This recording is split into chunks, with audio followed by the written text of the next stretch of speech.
It seems that the infamous year of Linux is truly approaching. Every month, new reports emerge, showing a steady growth in desktop market share. 4.5%, 5%, recently even reaching 6%, according to statistics from U.S. government websites and applications. These numbers should be taken with caution, of course. There's no truly accurate empirical method to measure real-world usage. But even accounting for a 2% margin of error, which is already quite significant, we're still looking at a range between 4% and 8%, and that's no longer niche territory. It's the beginning of a critical mass, a percentage that starts to carry real weight. Just 1% of global installations already means millions of people. And now a new tsunami looms on the horizon, the end of support for Windows 10. This will trigger a wave of forced migrations, bringing in a flood of users even larger and more disoriented than what we saw during the Vista era. And this time, many of them will look at Linux, not out of conviction, but out of necessity. But here's the crucial difference compared to the 2000s. Back then, we had blogs, circular tools based on reading, reflection, and peer-to-peer discussion.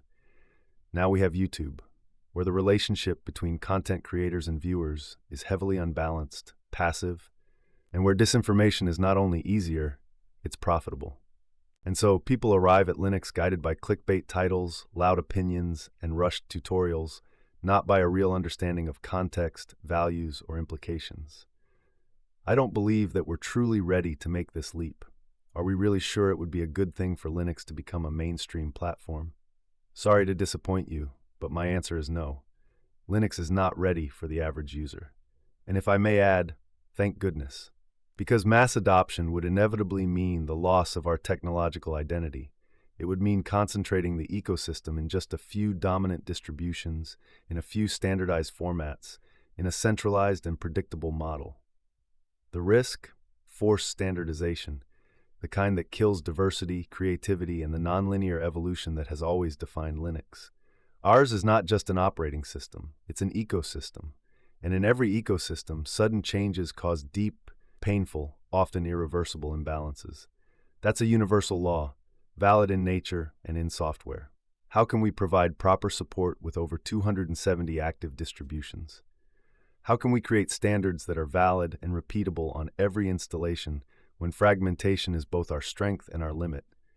And how can we expect full hardware and software compatibility from major players who still ignore or openly oppose us?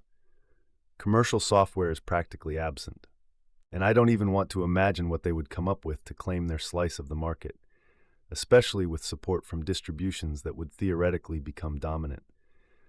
So Office instead of LibreOffice, maybe with Copilot included. Yes, scenarios like that. Problem solving is complex and fragmented. On Windows, when something doesn't work, there are standard procedures, uniform guides, and help centers. On Linux, a solution that works on Ubuntu might not work on Manjaro or Fedora. System logs are distributed across /var/log, journalctl, dmesc, and often require technical knowledge to be interpreted. An average user should not have to edit configuration files in C, recompile custom kernels, or resolve dependency conflicts. That's why I don't believe in the myth of universal support. A mass adoption of the Linux desktop would lead to a very specific path. Corporations would push for more predictable and controllable environments. Canonical with Ubuntu is already applying pressure in this direction. Centralized snap packages, default telemetry, commercial partnerships that compromise user freedom. Red Hat, now owned by IBM, has already shown worrying tendencies with restrictions on RHEL source code. Rapid growth would inevitably lead to forced consolidation. Probably 2 or 3 distributions would dominate the market.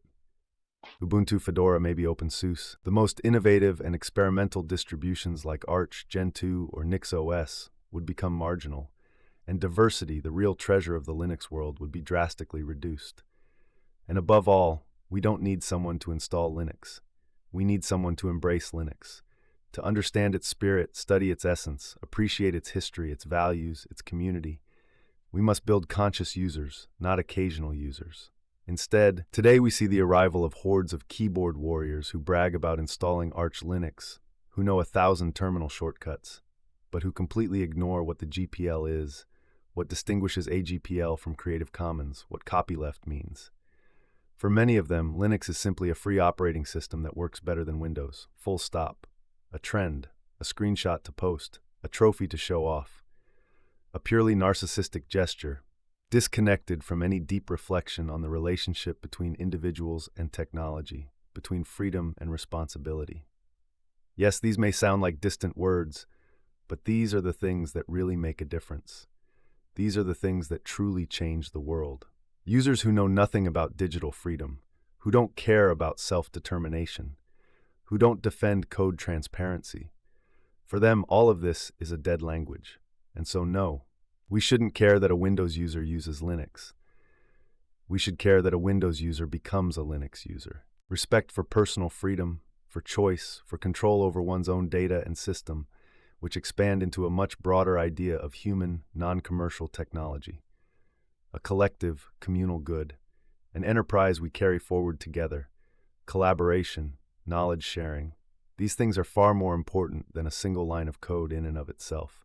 Yes, we might still have Linux in 20 years, but if we lose ourselves, our values, what we believe in, what will this kernel be for? What will all these operating systems be worth? When the wise man points at the moon, the fool looks at the finger. So don't look at the finger. Whether Linux has 4%, 6%, or 10% market share is entirely irrelevant. The year of Linux has already arrived and we've been living in it for years. But it's not a numeric event. It's a cultural process, an active front against manipulation, control, and the commodification of our digital lives. It is resistance. It is awareness. It is a choice. It's in schools teaching programming with free tools. It's in the servers powering the internet. It's in the supercomputers advancing science. It's in the concept of culture and knowledge being accessible to everyone. It's in the fight against mass surveillance, for privacy, for the right to digital self-determination. The year of Linux is not a date on the calendar. It is a mindset, an approach to technology based on collaboration instead of competition, on sharing instead of hoarding, on transparency instead of control. So yes, thank God the year of Linux that many of you are hoping for hasn't arrived yet, and fortunately, maybe it never will. This growth seems to be nearing its peak.